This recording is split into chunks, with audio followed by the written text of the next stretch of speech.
Welcome, everyone. My name is Katina Stapleton, and I am a program officer in the National Center for Education Research, Institute of Education Sciences within the U.S. Department of Education. We're excited to be here today, and we are hoping to talk to you and get feedback for us about our research grants programs. Today's session is how can the Institute of Education Sciences support HBCU applicants to its research grant programs. So I'd like to start with our ground rules for today's listening session. So as you can see, currently I'm on the camera and we have a number of IES staff who will be speaking today. At the beginning of the session, we have a very brief presentation to make sure we are all on the same page. And then we're going to open it up to a discussion. The way we like to conduct the session is that you send any questions that you have to the moderator. That's me. So if you look on the chat, you'll see an option, and I think it probably comes preset as to everyone. Switch it to moderator Katina Stapleton and send any questions that you have. You are welcome to use the chat just to talk amongst each others. But if you have questions that you would like IES to answer as part of this presentation, please send them to me as the moderator. Feel free to raise your hand if you would like to make a comment. We ask that you hold them, however, until we get to the open discussion so that we can make sure we cover all of the content today. Please turn off your microphone unless you're speaking. Also start with your camera off, but if we call on you, please feel free to turn your camera on so that we can see you. We're going to have a record of the chat, so please feel free to also just use the chat area to convey ideas that you would like us to see, even if you don't have any questions. And then finally, if you have ideas or questions or concerns after the meeting, please email them to ncer.commissioner@ed.gov if you're trying to reach the National Center for Education Research, or email them to ncser.commissioner@ed.gov if you're trying to reach the National Center for Special Education Research. So what are we going to talk about today? What we've tried to do is split this session up into two components, the first of which will take about 15 minutes. And we're going to give you really a very swift introduction to IES and the type of things that we fund here. And then we are going to follow up with this series of questions that we would like to ask you to give us feedback on. And so don't worry about trying to write all these down now. They're going to come back in a few minutes. So let's start with the introduction. So who's in the room today? We have several members of IES staff who are here to receive, to be part of the actual discussion, rather. And then we also have a number of staff members that are listening in on today's conversation. So with us today is Alan Rumi, who is the Associate Commissioner of Policy and Systems within the National Center for Education Research. Also from the National Center for Education Research are me. I'm Katina Stapleton. I'm co-chair of our IES Diversity Inclusion Council, and I'm also the program officer for several competitions. Education leadership and training programs are my main area of focus. We have Christina Chin here with us. She is our STEM program officer, and she also works on diversity and inclusion issues and is part of the Diversity Council. Also with us from the council are Catherine Taylor from the Special Education Research Center, and she oversees a number of special education research grant programs, as well as some training grant programs. And we're also lucky enough to have with us Danielle Roberts, who's a research analyst in our Standards and Review Office. So those of you who have questions about our review process, Danielle will be the person to ask about those. So I just want to start with the big question everyone always asks when we're talking about funding opportunities for HBCUs and other minority serving institutions. And that's, do we have funding for these groups? If we could go back one slide. Awesome. So we want to think about this in two batches. So IES is part of the department, but we have our own completely different funding stream in different competitions. And so within IES, we have general opportunities for research funding, which we're going to talk about a little bit over the course of today. But in general, HBCU applicants, so that's faculty, staff, researchers, et cetera, from HBCUs, are typically eligible to apply for every competition that we have, whether that's research or research training. And we encourage HBCU applicants to apply to all of these competitions. We also encourage you to take advantage of our really extensive technical assistance. So we have webinars, we have office hours where you can, it's like a WebEx or a Teams meeting where you can come and talk to a program officer. And you can also just email or call us with your questions. We also have two current targeted opportunities for minority serving institutions, of which HBCUs are a type. And so both of them are in my portfolio. So I'm the program officer for them if you have any questions. The first one is the Pathways to the Education Sciences Research Training Program.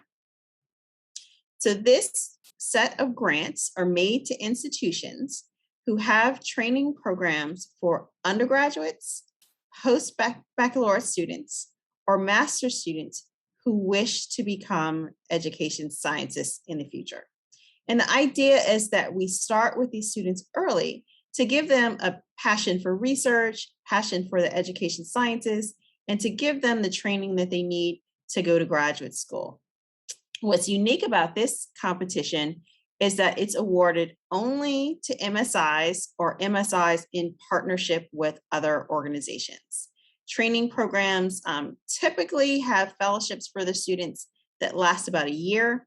And those experiences, it's very similar to McNair, just focused on education research. So it includes a research component, generally some sort of content about the area of the program, whether that be data science or reading or equity.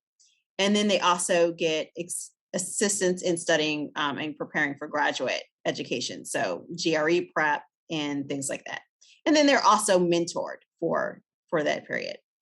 Our second more recent competition we just started, and this competition came about from feedback from a technical working group that included members of minority serving institutions as well as including HBCUs rather. And so they said to us, we really think that we need additional opportunities, not just for students, but for practicing researchers. And so we started this program. It's very similar to an existing program that we have that provides funds to early career faculty to conduct research while simultaneously getting mentored. And we can talk a little bit more about that program later if you have questions. Okay, so I'm going to back up a little bit and just provide a little bit of background information on IES. So IES is the independent research arm of the Department of Education. We are nonpartisan and are charged with providing rigorous evidence to inform education practice and policy and to share that information widely. So the overall mission of IES is to describe the condition and progress of education in the US, identify education practices that improve academic achievement and access to education opportunities, and evaluate the effectiveness of federal and other education programs. So the graphic here represents the organizational structure of IES. We are led by a director who is advised by the National Board of Education Sciences. Our Office of Science oversees the scientific peer review processes for IES grant applications, as well as IES reports. And then there are 4 centers. So the National Center for Education Statistics is the primary federal entity for collecting and analyzing data related to education. If you have heard of the NAEP, NCES administers the NAEP. So there's also the National Center for Education Evaluation and Regional Assistance, which conducts large-scale evaluations of federally funded education programs. They provide technical assistance and also support the use of research and evaluation.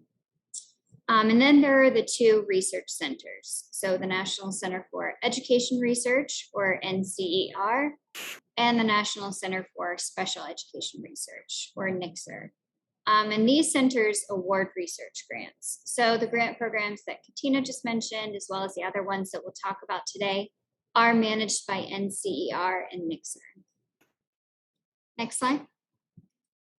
Okay, so the objectives of our grant programs are to develop or identify education interventions that enhance education outcomes and can be widely deployed, to identify what does not work and encourage further innovation and research, to understand the processes that underlie the effectiveness of interventions or variations in their effectiveness, to develop measures of academic achievement and progress, and to support research and national leadership on core issues.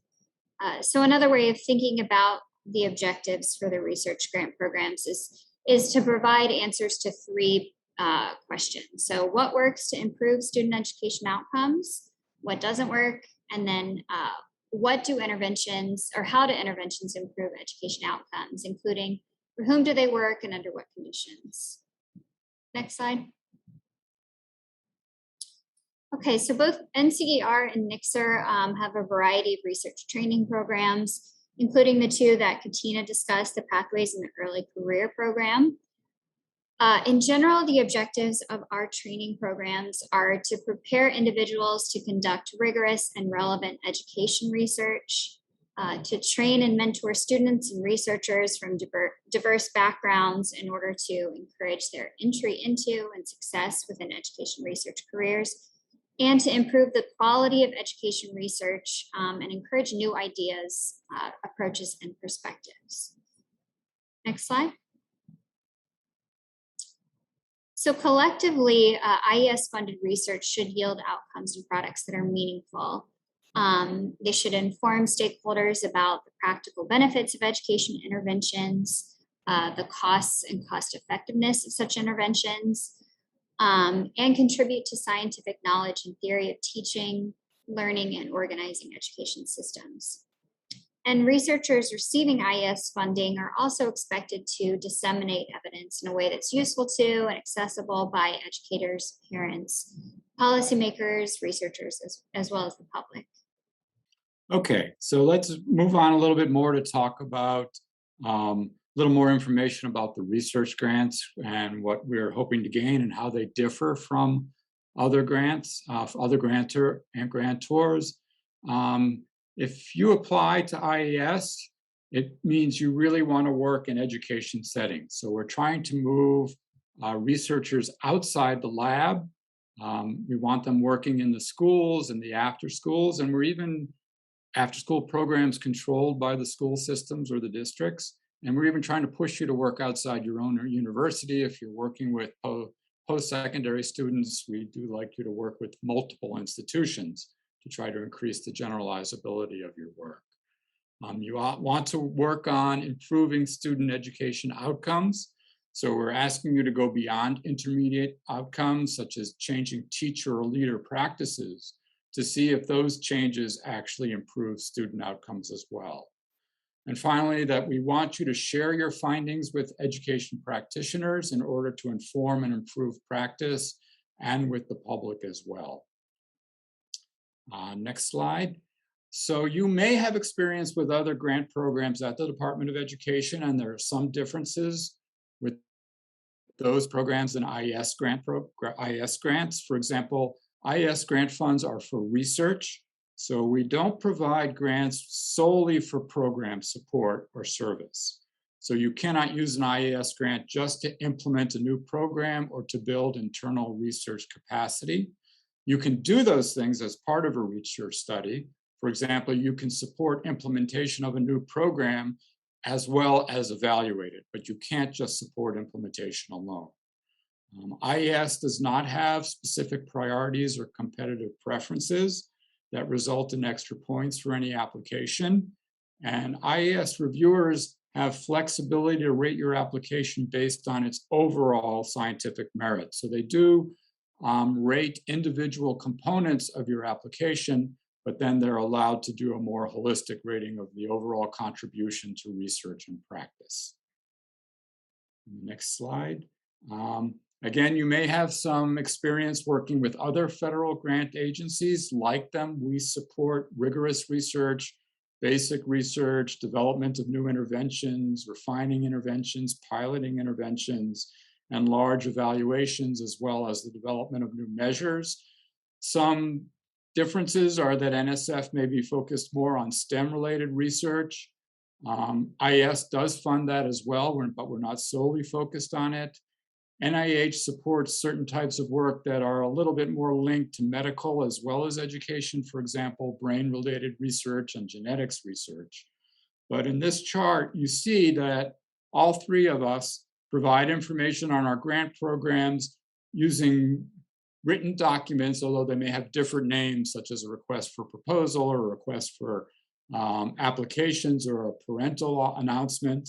We're all fairly competitive, meaning that we only fund the minority of applications. IES and IIH, we have separate offices that run the grant review process, and that allows program officers like the ones talking to you today to work very closely with you. So you should feel comfortable contacting us to discuss your research ideas. And I'd say that would cover it. And so I'll now turn it over to our Office of Science, which is in charge of the peer review process. Thank you. So the Office of Science oversees the scientific peer review activities for IES grant applications, as well as reports set forth under the Education Sciences Reform Act, which is also known as ESRA. These peer review activities and staff are separated from the IES centers to ensure as objective an application review process as possible, and also to allow for program officers to provide technical assistance to applicants. However, we do work together and coordinate in ways that make sense, such as communicating about reviewer recommendations for grant review panels. Next slide. For additional information about the review processes or serving as a reviewer, please follow the links on this slide. You can also contact me directly at the listed email address, elizabeth.roberts@ed.gov. Awesome. So we wanted to talk a little bit about the motivation for this listening session. IES has been around for a fairly long time, but over the course of the time, we have funded very few HBCUs, and by very few, I mean one. So we have only funded one HBCU directly, meaning they applied for and received the grant from us. However, we have funded two more as part of partnerships. In December, we convened a technical working group of researchers, some who had grants from IES, some who didn't, folks who specialize in diversity and inclusion, people from minority serving institutions. And we brought them together to ask them how we could broaden participation in our grant programs. And one of the specific suggestions was that we go straight to the source and ask representatives from HBCUs what it is they need from us, and what are the barriers that you have in applying to IES. And so we're going to be asking for your feedback really for the next 40 minutes on how we can increase the number of funded researchers from HBCUs across all of our various competitions, not just the two that have been created for minority serving institutions. So to put this in a larger context, our ultimate goal is to improve academic achievement and access to educational opportunities for all students. The research that we fund from IES is by law to be carried out in a manner that is free of racial, cultural, gender, or regional bias.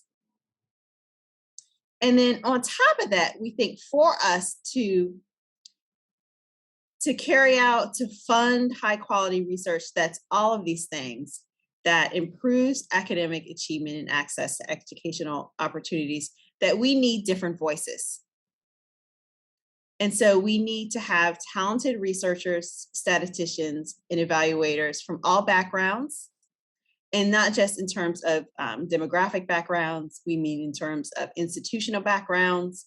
And so we really want the HBCU voice to be included in our work.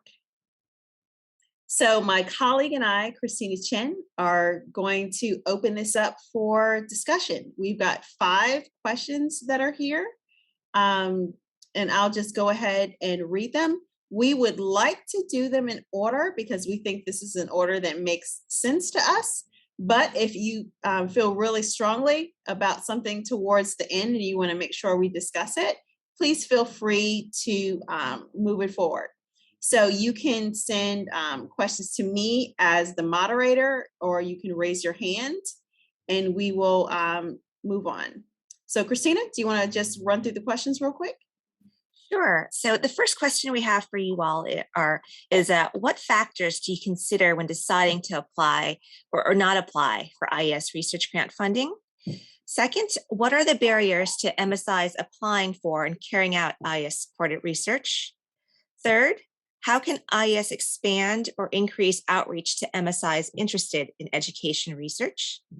Fourth, how could IES support increasing the education research capacity of MSIs? And finally, what kind of funding opportunities would you like to see from IES in the future? And as Katina had mentioned, we'd like to go through these questions sequentially, but of course, we can shuffle things around as we see fit.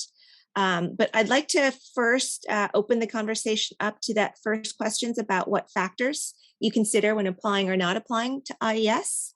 So if you have some advice, feedback for us about this, feel free to raise your hand. And I think, Tina, you could see that on your end if folks raise their hand, right? I should be able to. Okay. Feel free to raise your hand, or you can also include comments in the chat as well. Kay Freeman. Thank you. This is Kim Freeman from Howard University. Actually, sorry if I break protocol. I have a couple questions that provide an answer to number 1. So what I think about when I consider applying is what methodology is valued by the particular solicitation or the agency, and also the program officer's assistance. And so I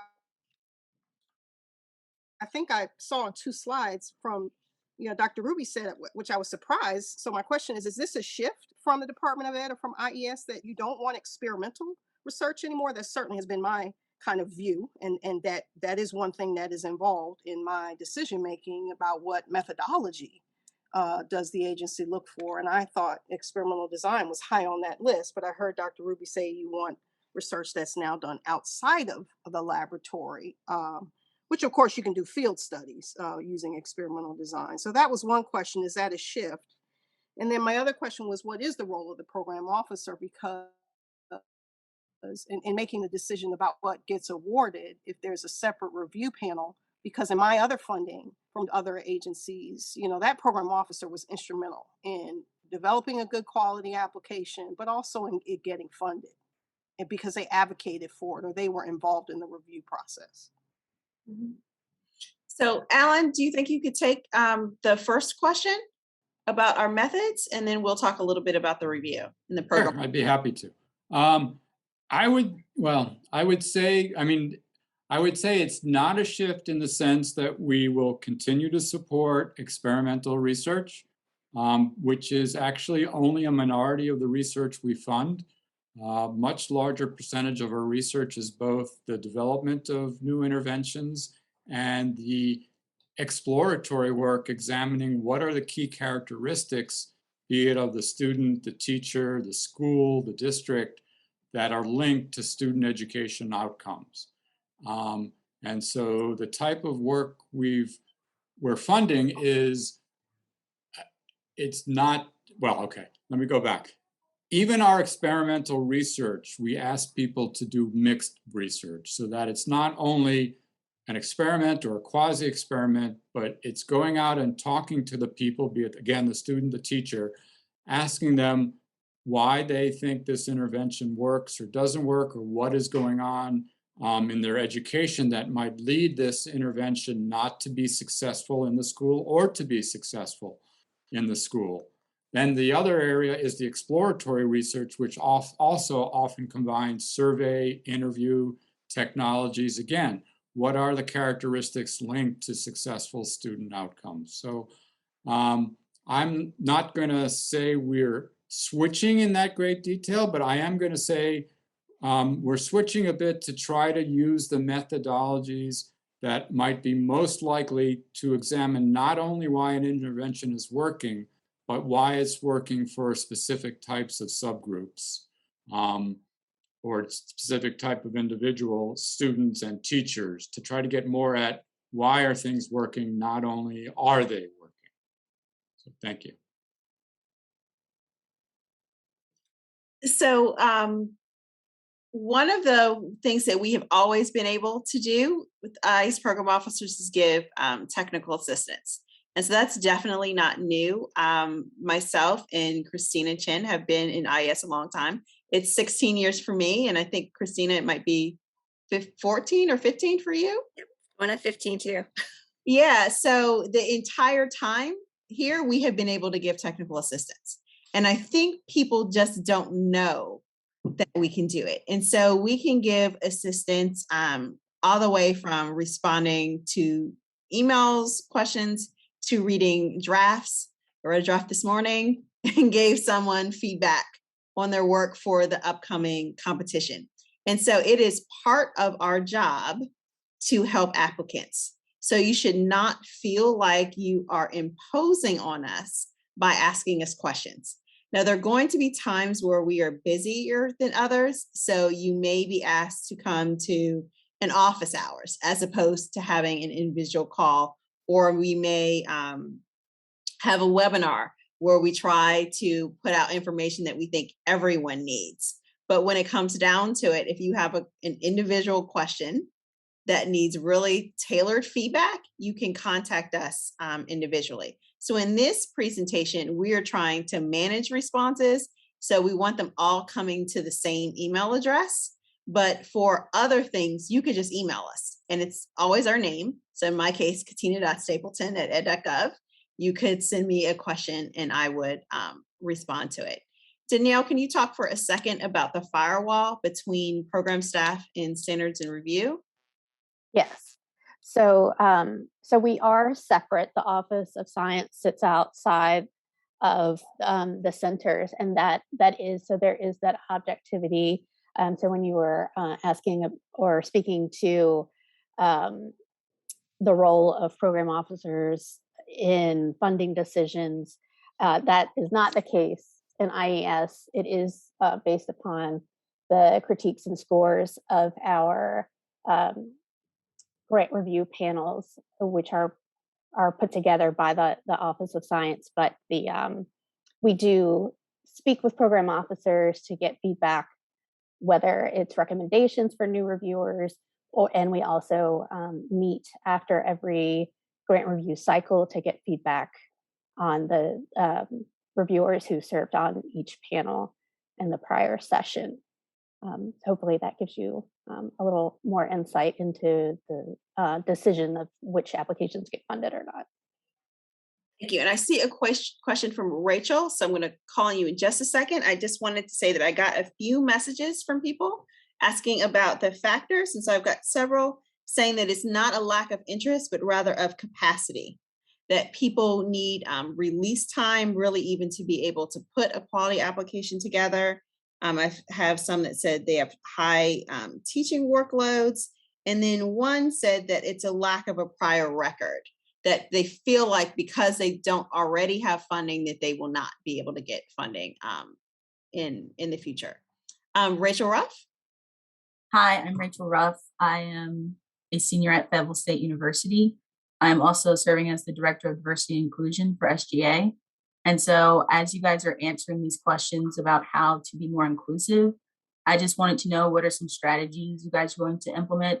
I know you guys said that some people just don't know that there are resources out there, and that is definitely something that I'm struggling with. And so I just would like to know if you guys had any advice, or even with what people have said, what are some things you guys are going to do in response? So I have an answer that may be a smidge unsatisfying for you. And so part of that is this type of meeting is where we're trying to get the feedback that we need to do targeted outreach.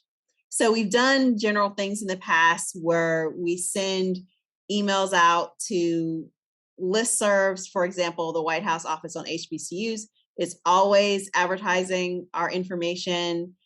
There is a research organization that work, in fact, a couple that work with MSIs. We always push out the information through them to get the information out, but we're not necessarily seeing a good return in terms of the numbers of applications that are out there. And so we are hoping over the next few months, or probably even out for a year, to help to build a strategy that's more effective, so that we can reach the folks that really would be able to submit a high quality application, so that they know the opportunities exist. And then, like Professor Freeman said from Howard, they actually have to think that we fund the work that they do. So we also need to work with our communications team to dispel the idea, and it's very prevalent, that IS only funds experimental design. And so we have been struggling for a long time to combat that idea. And I think that that's something that we need to look at. And so, Rachel, if you have specific questions about what you're trying to do, please feel free to email me. And you can email me directly for that, katina.stapleton@ed.gov, and we can talk about things. I'll also add that we do anticipate that the summary from the technical working group meeting that we had in December will be published on our website shortly. Fingers crossed in the next week or two, probably. So you can also use that as a resource as you're thinking about diversity and inclusion at your organization, as well as I would imagine some of the recommendations that we received may apply there as well. So that could be a resource. Can I jump in for 1 second too? I just wanted to mention a number of years ago, we had a online program for a small group of MSI researchers working together over time to write applications jointly, working with several program officers. Katina was one of the leaders of that. And I think if in this group, if there was a group of, or people if there was a group of MSI researchers who would, HBCU researchers or others, who would like to work together on an ongoing basis with a IES program officer in their area to create a proposal or multiple proposals, I think we would be very open to doing that, working out a schedule together with you in order to, we can't, as the first speaker mentioned, we can't be champions in the review process because we have a separate office of review, but we can work very closely with you on an ongoing basis over the course of the year to try to put together strong proposals for the review panels. Thank you.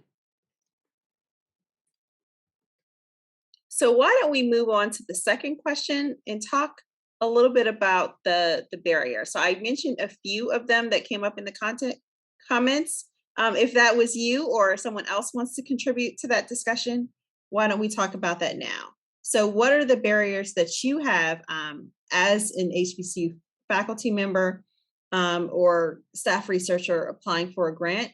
And if we also invited folks from sponsored programs to be on the call. So if you're from that office and you would like to talk about barriers, that would be very helpful. Well, how about I flip the question in a slightly different way? So for folks who have successfully applied for funding at other agencies or other organizations, what did they do different what did they do to really help facilitate you applying for them? Just so that we kind of maybe get a better sense of different techniques or approaches that other agencies or programs are using that maybe we might consider. So if there's any examples like that you can provide to us, that would be helpful as well. Yes, and also if you don't want to speak out loud, feel free to send the question to me as the moderator, and then we can take it from there, because I'm getting a couple in through direct message. So one attendee wants to know from us sort of what the barriers were. The question is, what did the previous HBCU solicitations need to include to rank them higher, or did they just need to be of a higher quality? And so I'm going to rephrase that a bit and ask Alan and maybe Katie to talk about what is required for a high quality application. And then we can talk a little bit of where things might have fallen short. So Alan representing the Research Center, and then Katie representing the Special Education Research Center. I mean, it's going to sound very simplistic, but it's going to be one, addressing an issue that you can make a very strong case for as being very important to education practice. It may not be for the entire country, it may be for one subgroup of students, but this is a key barrier. You have the evidence to show what's holding these students back or what's needed to improve their education outcomes, and you have an idea either of how to determine what they need, or maybe an intervention to try to meet those needs, or even a measure that's needed that we don't have a good measure of what their need is. And then second is going to be a research plan that makes sense to people who do research, that here's a way of finding out what I'm proposing to do, the important thing I'm proposing to do. I have the capacity to do it. I have a good plan to carry it out. I can answer my research questions that I pose. Third, I have the team who can do it. I have the personnel who can do everything I say we would need to do to carry out this research. And fourth, I have the resources, and those resources may be not only what's at my university, it may be that I have access to schools or districts who will allow me to do the work that I need to do to answer my research questions. I mean, and that's at such a high level, and then you come to the program officer at that high level, and then we can work with you on what are the details under each of those areas to show the peer reviewers that indeed this is quite a serious proposal that does have a good chance of affecting practice for an important group of students. Katie? So, I mean, I would agree with Alan. I think that's, in general, that's kind of the best way to describe the qualities of a high quality application.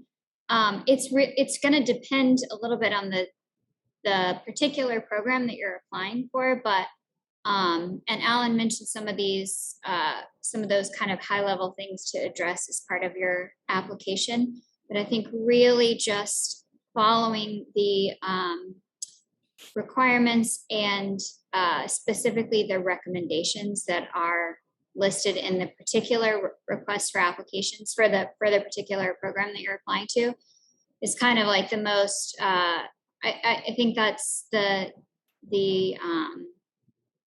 best way to kind of ensure that you have a high quality application. Thank you. And so I've got some comments that came in, and I'm going to try to bundle them together. And then many of the program officers have other duties as assigned, and one of mine is around plain language. And so I'm going to speak from that perspective.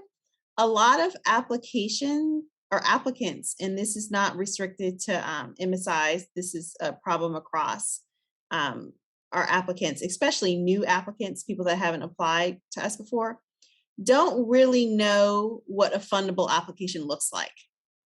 And so they submit a draft that is really missing key information, that might be in an order that's a little strange.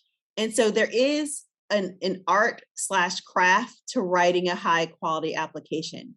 And so I would suggest that you reach out to an IES, a funded IES researcher, and ask to see what their applications look like.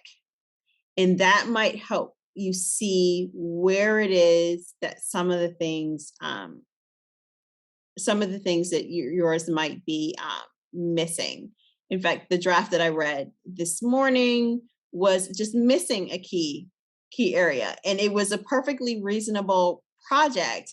But if they had not had someone like myself to tell them that there was just something missing there, then it probably would not end up even being considered for a full review. And so I think figuring out what a high quality application looks like is really helpful. We've got some comments in here about the type of research that we're asking for, but we also had some questions about funding. And so I want to take them first. So someone asked about cost sharing. So cost sharing is not required. You should ask for the funding that you need to conduct the work that you propose. And each type of research program and research training program has a budget maximum, and there's details about what you can use the funding for. And then there is another question about whether or not you could ask for administrative support and course release for faculty. And someone just asked me that a few days ago, and it just caused me to pause because I thought, of course you can ask for that. But maybe people don't know that that could be part of your grant budget. So IES grants absolutely provide for administrative support and for release time for faculty that are conducting the research. And so you should ask for the funds that you need. And if you have questions about whether or not what you're asking for is appropriate, again, you can reach out to us and ask whether or not you've got appropriate things. Okay, some other questions, and I'm just going to read through them real quick and then we can follow up. So here's one. Some barriers I have encountered, including not knowing what I did not know. So yes, like people not knowing about that. Just like first generation college students, we experience the same when approaching seeking funding. Then here's a comment: encourage current IES awardees to partner with HBCUs in an equitable way. So a true partnership, not giving us $10K of a $500K grant just to list us on the grant. Engage our faculty. So I think that that's a really telling comment, and we can circle back to that as well. And then we have questions about whether or not we could have technical assistance workshops to help people put their application together. So what Dr. Ruby was talking about before, we have done that in the past. And it might be something that we could bring back together. And then we have comments about course release. It's sometimes difficult for faculty on HBCU campuses to get approved for course release. So if the funder addressed it, that might be easier for the course release to be granted once the award comes to campus. So this is really interesting. So in our mind, we think that it's clear in the RFA that the funds can be used for course release.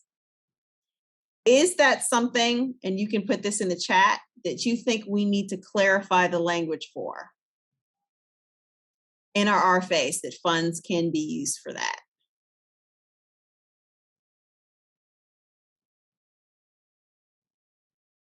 Okay, let's see. We've got some more coming in. My apologies, I'm trying to catch up. Okay, some more questions. Would a higher education consortium that is doing research within a metropolitan school district sorry, I'm having trouble with my mouse. I think question is asking whether or not they can be funded. Alan, do you want to talk about that? Sure. I mean, that the major, for most of our grant programs, all the applicant has to show is that they have the capacity to do the research they're proposing. So what the entity is, be it a university, a consortium of university, not for profit, a for-profit, a state or local education agency, if they can show either that they have that capacity to do the research or they're partnering with somebody who has the capacity, they can apply for the grant. So please don't hold yourself back. I mean, the only one who would have, there are issues with it is if you're a federal agency applying to another federal agency, there are concerns about. But if you're not, or if you're something like a regional education laboratory, which only exists because you have a federal grant, there are difficult, you can't apply for a further grant as that agent, as that organization, although the components can apply. But other than those, if you're an institution that can do the research, you can apply to get a research grant. Similarly, Yes. and so I'll just stop there. Thanks. So I have one caveat to add. So for the two competitions that say that it has to be an MSI that applies or part of the partnership, you want to watch the language on that, so that it would be the HBCU and the consortium coming in together. Or for the early career, it would have to be the faculty member applying as part of the HBCU, not as part of the consortium. But for all of our other grant programs, there's no such restriction. So the consortium can apply, the school district could apply, the HBCU could apply. It just depends on who you think has the better capacity to manage the grant. And so we have some questions about the review process and about debriefing. And I think there's a comment there, but if I could get Danielle to talk a little bit about the review process and also how we solicit reviewers, because we had an earlier question in the chat about that, and about how folks from HBCUs could become reviewers. Sure.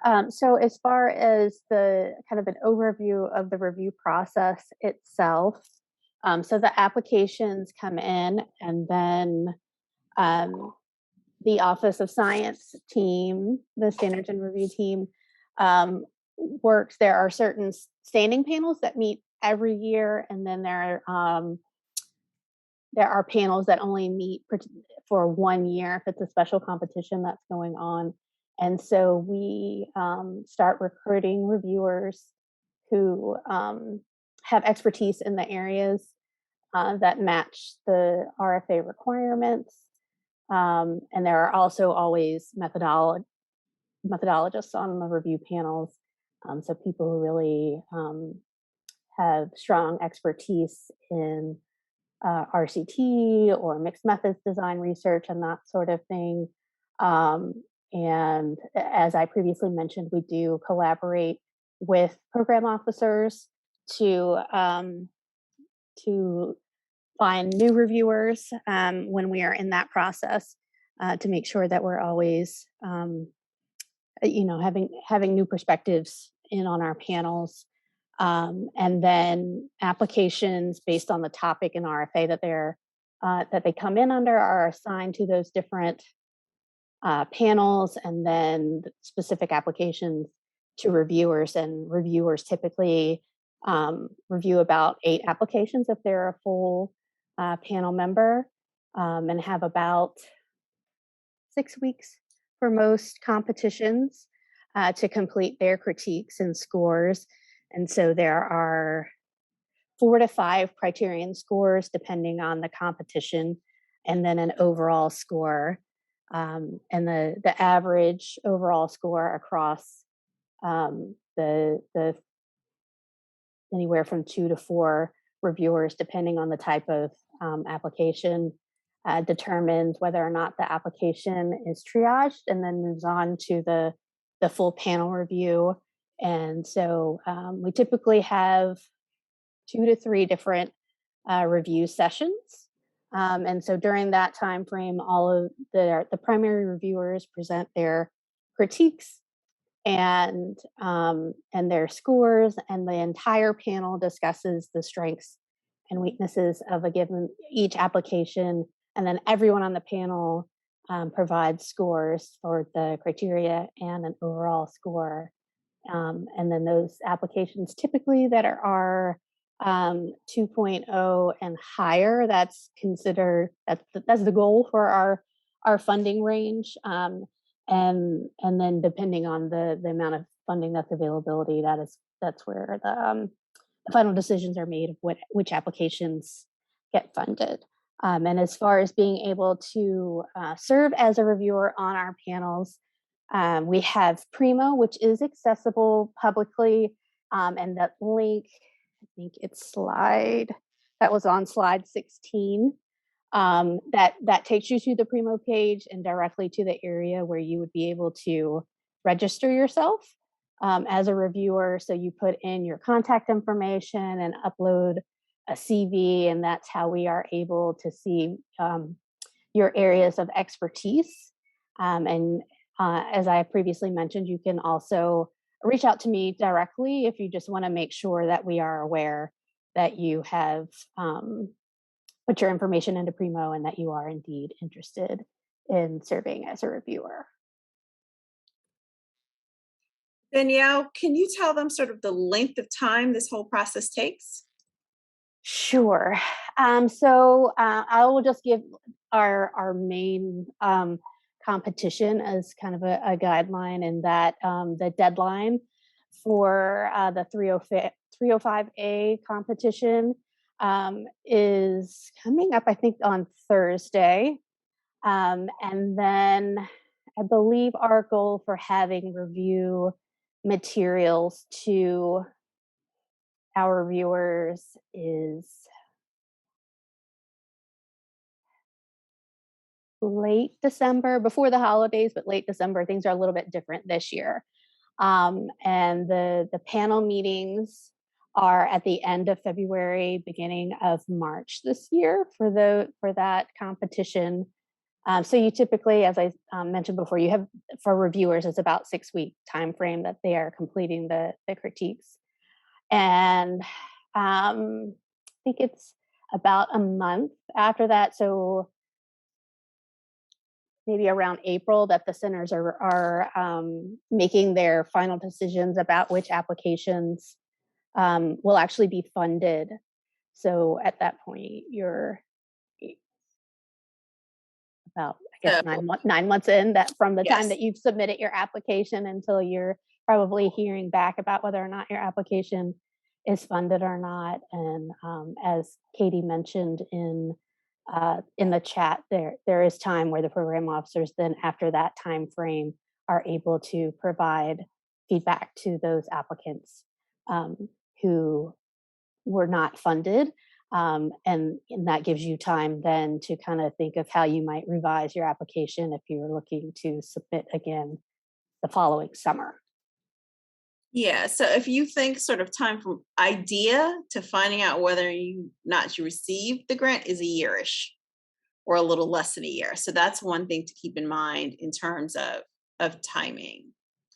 We had a question about whether or not we've had reviewers from HBCUs. I know there's some because I know them, but that's not data that we have been tracking. But we would have more if we received more nominations. So please self-nominate. I put a link in the chat, iesreview.ed.gov, where you can submit your information and you can pass that on to others, that we are looking for more reviewers from HBCUs and such. And so we're coming down to the end. We have 4 minutes left. So if we could move to the follow-up slide. So we want you to keep in touch with us. So we did not get through all the questions, and we thought that that might be a possibility. So please feel free to email us your feedback, your suggestions. We're going to be able to see what was in the chat, but please also send it to us again in case there's any glitch or if you have additional comments.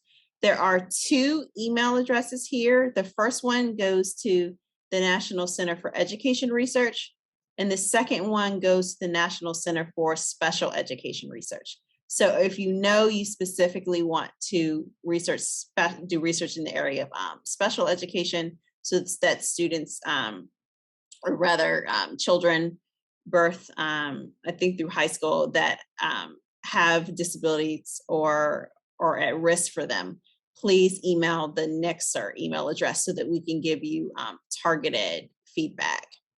Then also, Katina, just one note that NICSR does fund research through post-secondary. Through post-secondary now. That's my error. Thank you for the correction, Katie.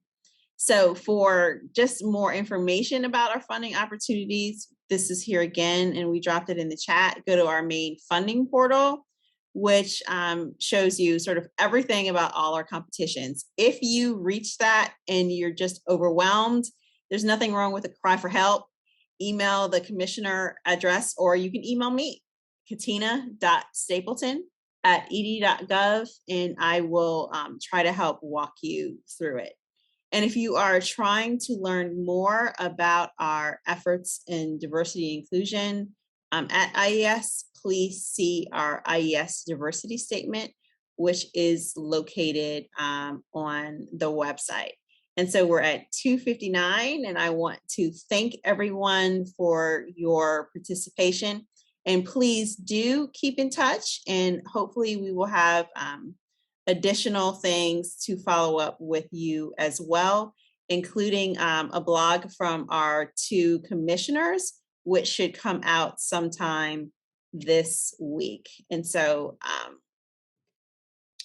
I am going to try and type I think that is the correct address for our blog series. But if you Google Inside IES Research Blogs, you will be able to find our blog series.